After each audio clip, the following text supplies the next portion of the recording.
একটা মানুষ পারে না। হ্যাঁ, গ্রামের কত মানুষ আমি দেখেছি, একটা মানুষও পারলে না। কি এই ছল সরে দিকে আসো, এদের দাঁড়াও, মনে যাচ্ছ তুমি? আচ্ছা তুমি আমি যে একটা হাজি মানুষ, আমি যা যাচ্ছি আমাকে সালাম দিলে না? ওয়ালাইকুম আসসালাম। শোনো, কথা বলি কবেন হাজি সাহেব মুখ খারাপ, মানুষ তো আমাকে মুখ খারাপ হাজি কয়, কিন্তু আমি তো অনেক জিনিসের সমাধান পাইনি। হ্যাঁ, আচ্ছা তুমি একটা সওয়াল, তোমাকে একটা প্রশ্ন করি। আচ্ছা বলেন। তুমি কি আল্লাহর মোবাইল নাম্বার জানো? এই হাজি সাহেব একটা কথা বললেন, আল্লাহর কি কোনো মোবাইল নাম্বার হয় নাকি? পাগল মাগল হয়ে গেলেন নাকি?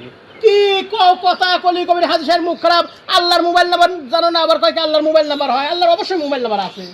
আপনি পাগল হয়ে গেছেন। আমি পাগল হইনি, পাগল এই জাতি হয়েছে, পাগল তোমরা হয়েছে। তুমি একটা সওয়াল, কত প্রেমিকার নাম্বার মুখস্থ আছে, প্রেমিকার নাম্বার মনে আছে, কিন্তু আল্লাহর মোবাইল নাম্বার জানো না। দেখিসাও, তুমি মুসলমানের সওয়াল মুসলমান, আর আল্লাহর মোবাইল নাম্বার জানো না। আপনি বলেন তো আল্লাহর নাম্বার। আমি তো জানি, আমি জানি বিধাই তো করছি, আমি জানি, তোমরাই জানো না। পারেন না আপনি। এই ছেলে ছেলে দাঁড়াও দাঁড়াও দাঁড়াও, এই ছেলে কোথায় যাবে? কোথায় যাচ্ছে? হ্যাঁ, বাড়ি যাচ্ছে। আমি এটা হাজি সাহেব দাঁড়া রয়েছি, সালাম টালাম করতে লাগলি, আমি সাল পাল কি হয়ে গেলে তোমরা? সালাম উঠে গেল কে? ওয়ালাইকুম আসসালাম। কি? হ্যাঁ কি? আবার শোনো, এই একটা সওয়ালের প্রশ্ন করলে রাখা জিনিস প্রশ্ন পারলে না, তুমি পারবে? কি প্রশ্ন? আচ্ছা তুমি বলো তো দেখি, আল্লাহর মোবাইল নাম্বারটা বলো তো দেখি। কি আল্লাহর কোনো মোবাইল নাম্বার আছে নাকি? পাগল মাগল হয়ে গেছেন নাকি আপনি? ও, আমি পাগল হয়ে গেলাম, আল্লাহর মোবাইল নাম্বার জানো না, আর কোনই কমে না আমি হাজি সাহেব মুখ খারাপ, আর আল্লাহর মোবাইল নাম্বার তোমরা জানো না? অবশ্যই আল্লাহর মোবাইল নাম্বার আছে। আছে তো কোন আল্লাহর মোবাইল নাম্বার আপনি কোন? আমি তো কবই তোমার কাছে, তুমি প্রেমিকার নাম্বারটা তোমার লোকের নাম্বার তোমার মুখস্থ আছে, জানো। এই একটা সহজ করতে পারবে না, তুমি করতে পারবে না। তাহলে মুসলমানের বাচ্চা হয়, তোমরা কি করলে? আল্লাহর সাথে যদি তোমরা আল্লাহর যদি মোবাইল নাম্বার না জানো, তাহলে তোমরা কিভাবে, কোথায় যাবে তোমরা? আচ্ছা ও পারলি না তো আপনি কোন? এর মতো হতাশ, এর মতো আর না, এইভাবে আল্লাহর মোবাইল নাম্বার জানো না তোমরা, ইয়াং সালবাল, তোমরা আউট নলেজ নেই, তোমাদের কোনো নলেজ নেই, আমি কিছুই তো বলছি না, ধর্মীয় জ্ঞান নেই। হ্যাঁ, শোনো ভালো করে শুনে রাখো, আজকে শুরু শিখো। আল্লাহর মোবাইল নাম্বার হলো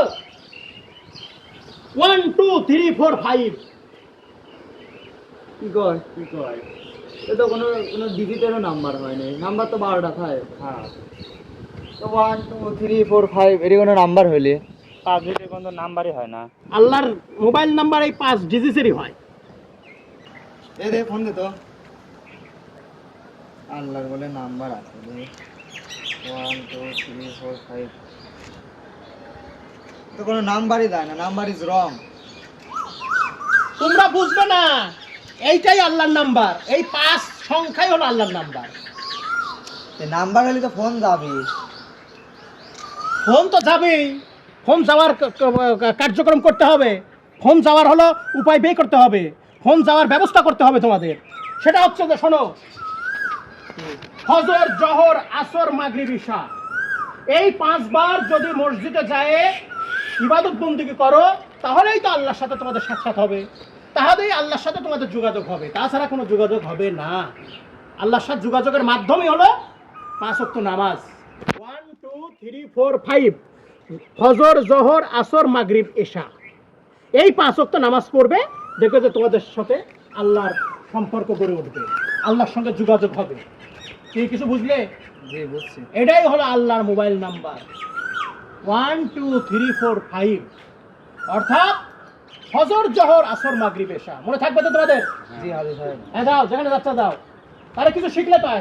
জি আসসালামু আলাইকুম। ওয়ালাইকুম আসসালাম। এখনকার ছেলে পেলে অনেক মানুষই জানে না, আল্লাহর সঙ্গে দিদার করতে হবে, আল্লাহর সঙ্গে সম্পর্ক করতে হবে, না হলে তো 5 ওয়াক্ত নামাজ না পড়লে তো আল্লাহর সাথে যোগাযোগ হবে না, আল্লাহর মোবাইল নাম্বারও সে জানবে না।